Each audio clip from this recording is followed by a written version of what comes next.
ఎందుకు కలిగిందంటే ఋషులందరూ బ్రహ్మదేవుడి దగ్గరికి వెళ్ళారు.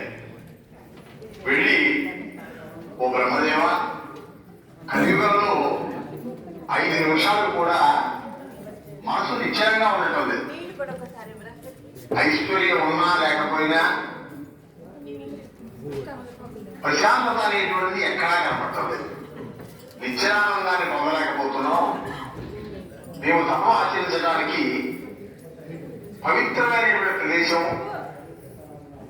జ్ఞానం కలిగించే భూమిని మాకు ఎక్కడైనా చూపించమని బ్రహ్మదేవుణ్ణి ఋషులందరూ అడిగారు.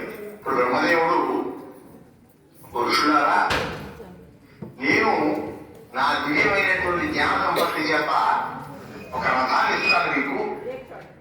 ఈ రథం కూడా మీరు వెళ్ళండి, ఇది ఎక్కడైనా అయితే నాతో చెప్పండి అని ఒక రథాన్ని బ్రహ్మ సృష్టించి ఇచ్చాడు. ఆ యొక్క రథం పేరు నైమిషం.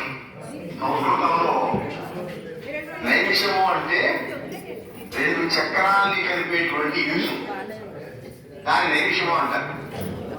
అది ముందు వెళ్తుంటే వెనకాల పుష్పం అంతా కూడా వెళ్ళారు.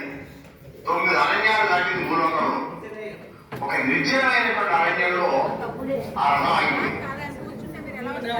అది ముందుకి వెళ్ళలేదు, వెనక్కి రావడం లేదు. దానికి ఎదుగు చూశారు, కదలేదు. మళ్ళీ వెనక్కి వెళ్ళారు బ్రహ్మదేవుడి దగ్గరికి. బ్రహ్మదేవ, మీరు ఇచ్చిన రథం ఆగిపోయింది అన్నారు. ఎక్కడ ఆగింది నాయన? అది ఏ ప్రదేశంలో ఆగింది?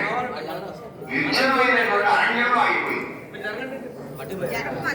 నైమిషం ఎక్కడ ఆగింది అంటే అరణ్యంలో ఆగింది.